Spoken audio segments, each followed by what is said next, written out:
सुप्रभात। तो आज की चर्चा का विषय है पर ब्रह्म की प्राप्ति। पर ब्रह्म की प्राप्ति। देखिए, धन्य है वो लोग जो मन वचन कर्म से सत्य का आचरण करते हैं। जो मन में है वही बोलते हैं, कहते हैं और उसी के अनुसार आचरण करते हैं, व्यवहार करते हैं। तो कहने को तो ये कोई बड़ी बात नहीं है, किंतु बहुत कठिन है, असाधारण है। क्योंकि मनुष्य के अंतर में न जाने कितने विचार, कितनी भावनाएं और कल्पनाएं रहती हैं, उठती हैं और शांत हो जाती हैं। तो प्राय अधिकतर लोग अपनी सभी भावनाओं व विचारों को व्यक्त नहीं करना चाहते, दूसरों को बताना नहीं चाहते, मन में छिपाए रहते हैं। ऐसे विचार और संकल्प कभी कभी इतने कष्टदायक हो जाते हैं कि येन केन प्रकारेण बाहर आना चाहते, निकलना चाहते हैं। ऐसी स्थिति में मनुष्य विवश हो जाता है उनको व्यक्त करने के लिए, दूसरों से कहने के लिए, और उस समय वह अपने आप को संभाल नहीं सकता, संयम नहीं बरत सकता कि उन विचारों को प्रकट ना करे। किंतु ऐसी अवस्था सर्वसामान्य के लिए अनिवार्य नहीं है। फिर भी समय आने पर, अनुकूल परिस्थिति होने पर वह उद्गार और विचार निकल पड़ते हैं, जबकि आपके सोचे विचारे हुए वे सब विचार बहुत दिनों से अंतर में पड़े हुए आपको विस्मरण हो गए हैं। जब कभी ऐसी अवस्था यकायक आ जाती है तो आप आश्चर्यचकित हो जाते हैं। इसलिए हर एक मनुष्य के लिए बहुत आवश्यक है कि वह अपने दैनिक जीवन में नित्य प्रति सोते वक्त अपने दिन भर के किए हुए कर्मों को, विचारों को, संकल्पों का ब्यौरा ले ले। विचारे, चिंतन करे कि कौन से कर्म और संकल्प हमारे और विचार हमारे उचित हैं, कौन अनुचित हैं। जो अच्छे कर्म हों उन्हें भगवान को अर्पण कर दे, जो बुरे हों, अनुचित हों, उनके लिए भगवान से क्षमा प्रार्थना करें कि भविष्य में कभी भी इस प्रकार से के कर्म, विचार, संकल्प पैदा ना हो। ये सब बातें मनुष्य को संयमित, स्वच्छ और पवित्र जीवन व्यतीत करने में मदद करती हैं। इस संसार में जितने भी प्राणी हैं सभी भोग भोगने के लिए पैदा हुए हैं। यह संसार एक प्रकार से बंदी गृह है। बंदी गृह में वो लोग आते हैं जिनको अदालत से सज़ा मिली है। सज़ा जैसी भी हो, कैदी को तो उसे काटना है, भोग भोगना है। जो कैदी अपनी सज़ा कायदे कानून के अनुसार काटते भोगते हैं तो उनके साथ वहाँ के अधिकारी अच्छा बर्ताव करते हैं। जो नहीं भोगते हैं, आनाकानी करते हैं, तो उन्हें फिर वहाँ दंड मिलता है और भोग में योग होता है। तो बंदी गृह में बंदी जनों को उनके श्रेणी के हिसाब से रहने सहने की सुविधाएं दी जाती हैं। किसी को A क्लास, किसी को B क्लास, किसी को C क्लास की सुविधाएं। यही सब व्यवस्थाएं आप संसार में देखते हो। कोई धनी मानी है, सब प्रकार की सुविधाएं। कोई थोड़ा परिश्रम करते हैं और उन्हें तदनुसार पारिश्रमिक मिलता है। बंदी गृह से तभी छुटकारा संभव है जब हमारी सज़ा का समय पूरा हो जाए। यानी जेल में रहकर जेल नियमों का पालन करने से जेल अधिकारियों का कृपा पात्र बना जा सकता है, जिससे वहाँ सुख सुविधाएँ मिलती जाती रहती हैं और कष्ट कम हो जाता है। इसी प्रकार जीवन में एक बड़ा परिवर्तन लाया जा सकता है जो महत लक्ष्य प्राप्त करने में सहायक होता है, जिससे मनुष्य बंदी ना रहकर मुक्त हो जाता है और पार हो जाता है। तो मनुष्य को मनुष्यता प्राप्त करने के लिए, पूर्ण मनुष्य बनने के लिए आवश्यक है कि वो सत्यनिष्ठ बने। इसके लिए उसे मन, वचन व कर्म से सत्य का पालन करना चाहिए। हमारे सद्विचार हों, सद्भावना हो, सत्संकल्प हों, हम वाणी से सत्य वचन बोलें, जैसी बात सुनी हो, देखी हो, पढ़ी हो, वैसा ही बोलें, उसमें तनिक भी अपनी ओर से मिलावट ना हो। तो अध्यात्म पथ के पथिक के लिए सत्य की साधना अत्यंत आवश्यक है। इसमें ना कहीं आना, ना कहीं जाना, ना किसी प्रकार से पूछना, केवल सत्य का प्रयोग करना है। जो भी प्राणी इस प्रकार सत्य का अनुसरण करता है वो प्राणी वो वाणी से जो भी बोलता है वो सदा सर्वदा सच हो जाता है, क्योंकि उसके अंतर में सत्य के सिवा और कोई कल्पना, कोई स्फुरना नहीं होती। अतः निश्चित है कि उसके मुख से जो भी बात निकलेगी वो सत्य ही होगी। इसके लिए यह भी आवश्यक है कि सत्यम ब्रूयात् प्रियम ब्रूयात्, सत्यम अप्रियम ना ब्रूयात्। फिर से सुनिए कि सत्यम ब्रूयात् प्रियम ब्रूयात्, सत्यम अप्रियम ना ब्रूयात्। अर्थात हम सत्य बोले और प्रिय बोले, परंतु अप्रिय लगने वाला सत्य ना बोले, अप्रिय लगने वाला सत्य ना बोले। हम ऐसा सत्य ना बोला जिससे किसी को बुरा लगे। इसी कारण से शास्त्रों में सत्य से प्रथम अहिंसा पर बल दिया गया है। हिंसा केवल मारने या काटने को ही नहीं कहते, किसी की ऐसी बात कहना किसी को जिससे उसका मन दुखी और उसे कष्ट पहुँचे, वो भी हिंसा है। प्राय लोग कहा करते हैं कि बिना असत्य का प्रयोग किए हुए अर्थात झूठ बोले बिना सांसारिक काम काज ठीक प्रकार से नहीं चल सकते। झूठ बोले बिना सांसारिक कामकाज ठीक प्रकार से नहीं चल सकते, विशेष रूप से व्यापार और दुकानदारी इत्यादि। किंतु ये बात बिल्कुल निराधार है।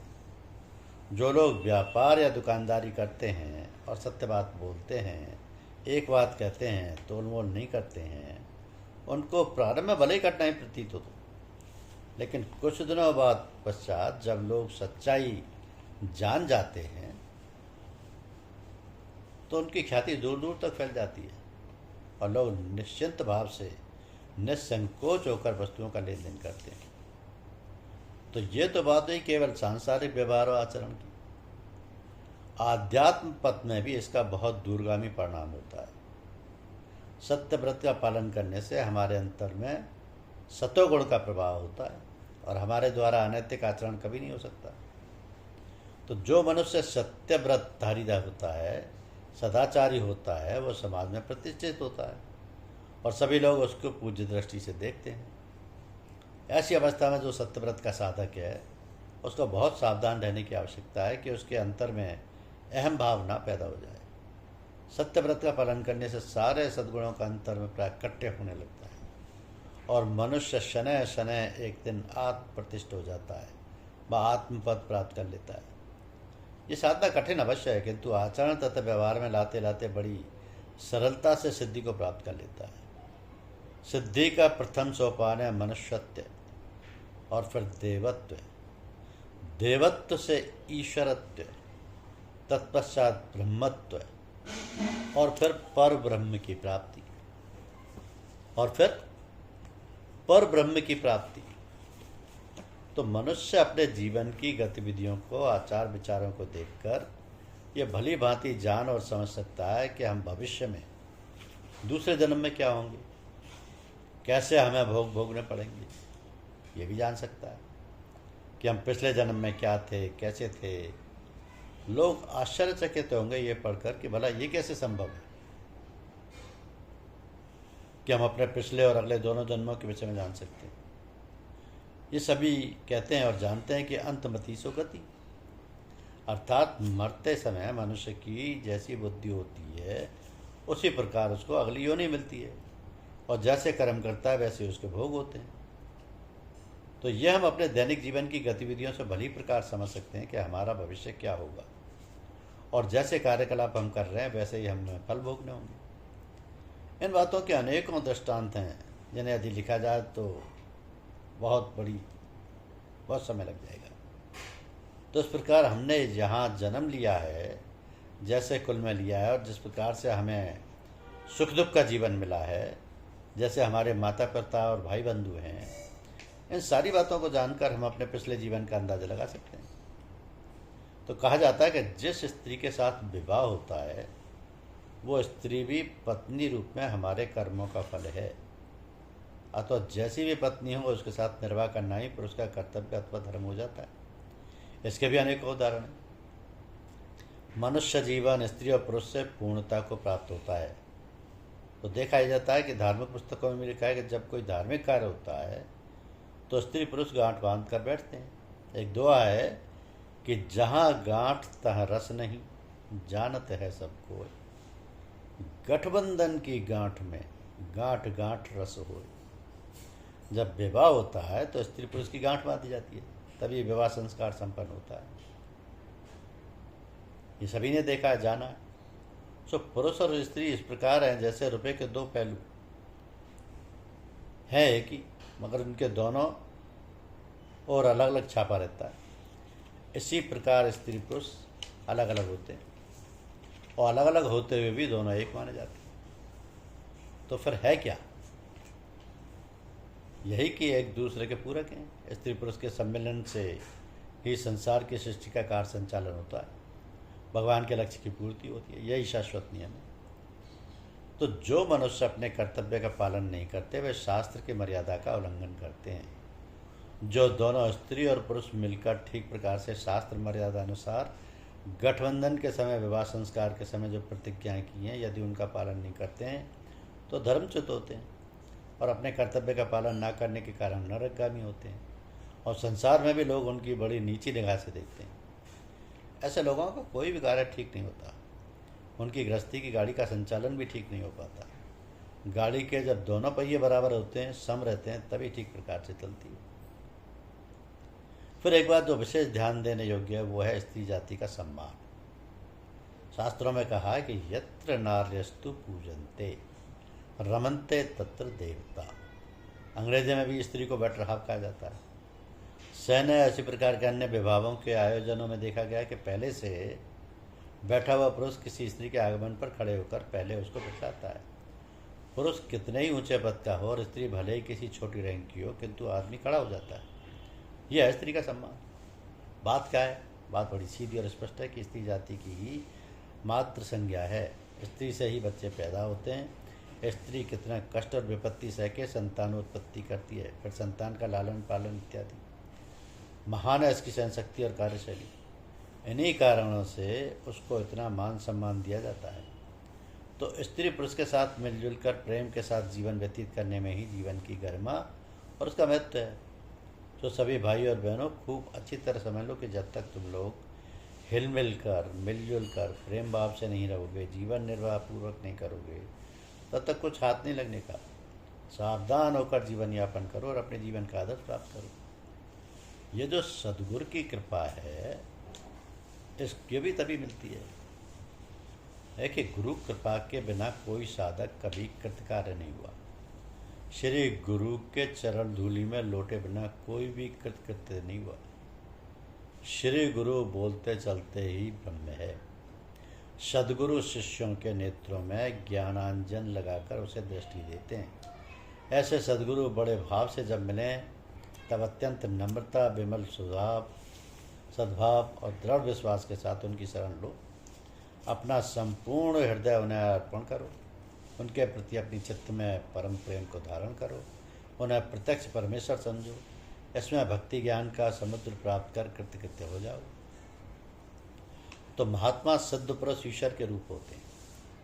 वे केवल स्पर्श से, एक कृपा कटाक्ष से, केवल संकल्प मात्र से भी श्रद्धा संपन्न साधक को कृतार्थ कर देते हैं। पर्वत प्राय पापों को बोझ ढोने वाले भ्रष्ट जीव को भी अपनी दया से वह क्षण भर में पुण्यात्मा बना देते हैं। भगवान से मिलने की इच्छा करने वाले मुमुक्ष के नेत्र श्री गुरु ही खोलते हैं। तो गुरु और शिष्य का संबंध पूर्वज और वंशज के संबंध जैसा ही है। श्रद्धा, नम्रता, शरणागति और आदर भाव से शिष्य गुरु का मन मोह ले तो ही उसकी आध्यात्मिक उन्नति हो सकती है। स्वानुभूति ज्ञान की परम सीमा है। वह स्वानुभूति ग्रंथों से नहीं प्राप्त हो सकती, पृथ्वी पर्यटन करने से नहीं मिलती। स्वानुभाव का कार्य, यथार्थ रहस्य श्री गुरु की कृपा के बिना त्रिकाल में भी नहीं ज्ञात होगा। तो भगवान की कृपा से जब ऐसा भाग्योदय हो कि श्री गुरु दर्शन दें, तब सर्वांतकरण से श्री गुरु की शरण लो। उनके बालक बनकर अनन्य भाव से उनकी सेवा करो। ऐसे तुम धन्य होगे। संत दुर्लभ तो है पर अलभ्य नहीं। चंदन महंगा मिलता है पर मिलता तो है। भाग्यश्री का जब उदय होना होता तभी संत मिलते हैं। मुमुक्ष को गुरु ढूंढना नहीं पड़ेगा। गुरु ही ऐसे शिष्यों को जो कृतार्थ होने योग्य हों ढूंढा करते हैं। तो फल के परिपक्व होते ही तोता बिना बुलाए ही आकर उस पर चोंच मारता है, उसी प्रकार विरक्त जीव को देखते ही दयाकुल गुरु दौड़े आते हैं और आत्म रहस्य बतलाकर उसे कृतार्थ करते हैं। जब संत सद्गुरु स्वरूप ही है, तथापि जैसे सब स्त्रियां माता के समान होने पर भी स्तनपान कराने वाली माता एक ही होती है, वैसे ही जब संत सद्गुरु समान होने पर भी स्वभावानुभाव मृत्युपान कराने वाली ईश्वर नियुक्त सद्गुरु माता भी एक ही होती है। और मुमुक्ष शिशु जब भूख से व्याकुल होकर रोने लगता है, तब सद्गुरु माता से एक क्षण रहा नहीं जाता और वह दौड़ी चली आती है और शिशु को अमृतपान कराती है। तो गुरु ईश्वर नियुक्त होते हैं। गुरु शिष्य का संबंध अनेक जन्म जन्मांतरों से चला आता है और एक गुरु निश्चित समय पर निश्चित शिष्य को कृतार्थ कर देते हैं। ये गुरु की शरण में सदैव बने रहिए, गुरु का आशीर्वाद पाइए। धन्यवाद, शुक्रिया।